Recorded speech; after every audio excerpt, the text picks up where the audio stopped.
అదే RTV app వార్తల్ని క్షణాల్లో చదివే అవకాశం ఉంటుంది. ఒక న్యూస్ పేపర్, ఒక టెలివిజన్ ఛానల్ మీ చేతుల్లో ఎప్పుడూ ఉంటాయి. ఇవాళ పార్టీలో అనేక మంది జాయిన్ కావడం జరిగింది.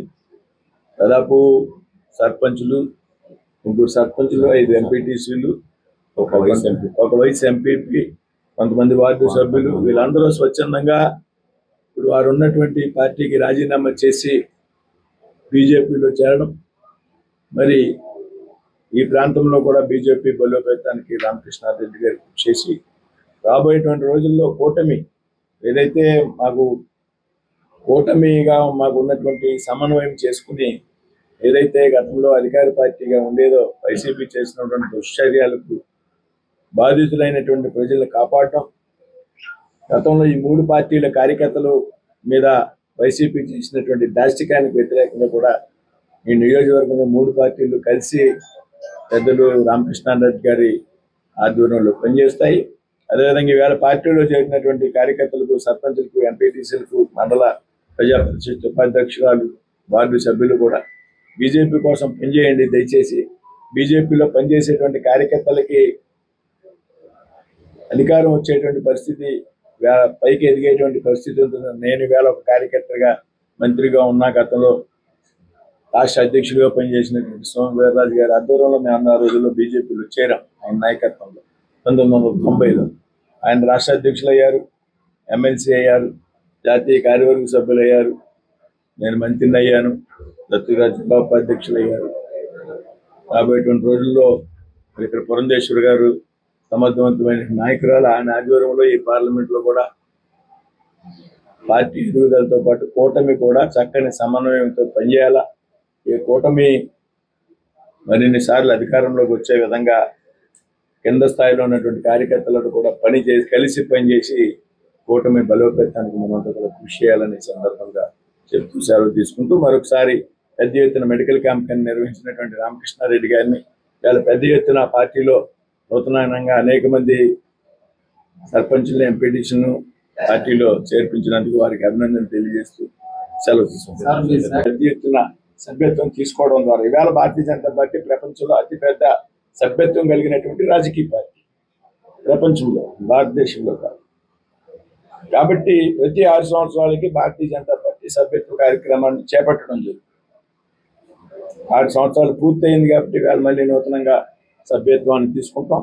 పెద్ద ఎత్తున ఈ రాష్ట్రంలో కూడా భారతీయ జనతా పార్టీ సభ్యత్వాన్ని చేయడానికి పార్టీ చక్కటి ప్రణాళిక రూపొందించింది అనేటువంటి విషయాన్ని మీకు తెలియజేస్తుంది.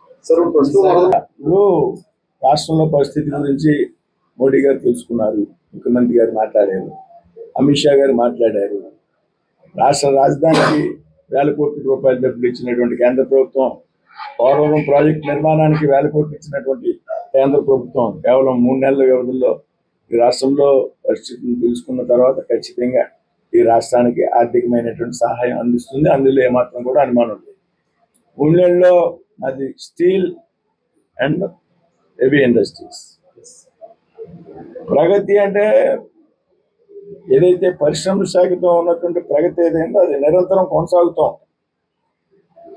చాలా ఇండస్ట్రీస్కి ఏ రకంగా దాన్ని ఆర్డర్స్ పెంచాలి, ఎక్స్పోర్ట్స్ పెంచాలి. చాలా సిపిఎస్యులు, పిఎస్యులు, మహారత్నాలు, నవరత్నాలు మా పోర్ట్ఫోలియోలో ఉంటాయి. వాటి ప్రొడక్షన్ మరింత పెంచాలి, మరింత పైనటువంటి లాభాలు పెంచాలి, బయట దేశాలకు ఎక్స్పోర్ట్స్ పెంచాలి అనేటువంటి విధంగా నేను కానీ మా క్యాబినెట్ మంత్రిగా ఉన్నటువంటి కుమారస్వామి గారు కానీ కలిసి అనేక సమావేశాలు, రివ్యూలు నిర్వహించడం జరిగింది. చక్కటి ప్రగతి మా శాఖలో ముందుకు వెళ్తుంది. అందులో భాగంగా ఆంధ్ర కూడా మాట్లాడుతున్నాం. ల్యాండ్ అవైలబిలిటీ ఆంధ్రప్రదేశ్లో ఎంతవరకు ఉంది? సీఎం గారు వచ్చినటువంటి సందర్భంలో మేము మంత్రులతో సమావేశం ల్యాండ్ అవైలబిలిటీ ఎంత ఉంటుంది, ఏ పరిశ్రమలు అయితే ఆంధ్రప్రదేశ్లో వైబుల్గా ఉంటాయి. గతంలో ఉన్నటువంటి ప్రభుత్వం ప్యారడైస్ సజ్జల విషయంలో గతంలో ఉన్నటువంటి ప్రభుత్వం కారణంగా చాలామంది రాష్ట్రంలో పరిశ్రమలు పెట్టాలనుకున్నటువంటి వ్యక్తులు వెనక్కి వెళ్ళిపోయారు. అదేవిధంగా ఉన్న పరిశ్రమలు కూడా బయటికి తరలించినటువంటి వ్యక్తులతో, సంస్థలతో మాట్లాడుతున్నాం.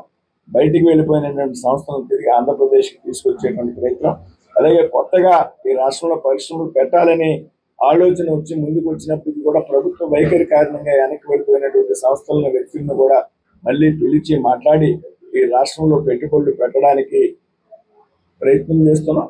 అదేవిధంగా ఏదైతే పరిశ్రమలు స్థాపించడానికి సిస్టమ్ ఏదైతే ఉందో, ఏదైతే ప్రొసీజర్ ఏదైతే ఉందో, ల్యాండ్ అలికేషన్ దాన్ని ప్రొసీజర్ లిబరలైజ్ చేయాలా, ఏదైతే అనుమతులు ఉన్నాయో అవి దీర్ఘకాలికంగా సమయం తీసుకోకుండా ఒక స్టిపులేటెడ్ పీరియడ్లో ఒక పరిమితమైనటువంటి సమయంలో అనుమతులు మంజూరు చేయాలనేటువంటి ఆలోచనతో ముఖ్యమంత్రి గారితో కూడా చర్చలు జరపడం జరిగింది. తప్పనిసరిగా ఈ రాష్ట్రంలో పరిశ్రమల ప్రగతి రాబోయేటువంటి రోజుల్లో ముందుకు తీసుకెళ్ళాలి. మైన్స్ లేవంటే విశాఖ ఉక్కు ఫ్యాక్టరీని కాపాడేటువంటి ప్రయత్నం పెద్ద ఎత్తున ముందుకు తీసుకెళ్ళాలి. అనేక మంది కేబినెట్ మంత్రులతో సమావేశం పెడతాం. ఏదైతే పెట్టుబడుల ఉపసంహరణకి సంబంధించి సెక్రటరీ ఉన్నారో వారితో చర్చలు చేస్తాం. ప్రత్యేక మైన్స్ అంటే నరేంద్ర మోడీ గారి బాధ్యతలు స్వీకరించాక మైన్స్ అలొకేషన్ అనేది విశాఖ స్టీల్కి కాదు, దేనికి దేశంలో మైన్స్ అలొకేషన్ అనేది ప్రభుత్వం చేయదు.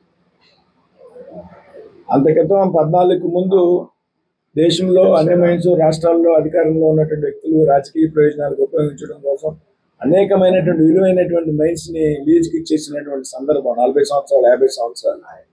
మోడీ గారి ప్రభుత్వం వచ్చాక ఏ మైనింగ్ కంపెనీ అయినా, ప్రభుత్వ రంగ సంస్థ అయినా మైనింగ్ కావాలంటే ఖచ్చితంగా ఆక్షన్లో పార్టిసిపేట్ చేయాలి.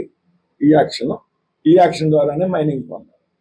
మరిన్ని వీడియోస్ కోసం ఛానల్ ని సబ్స్క్రైబ్ చేయండి. లేటెస్ట్ అప్డేట్స్ కోసం వాట్సాప్ ఛానల్ ని ఫాలో చేయండి. అండ్ లింక్ డిస్క్రిప్షన్ లో ఉంది.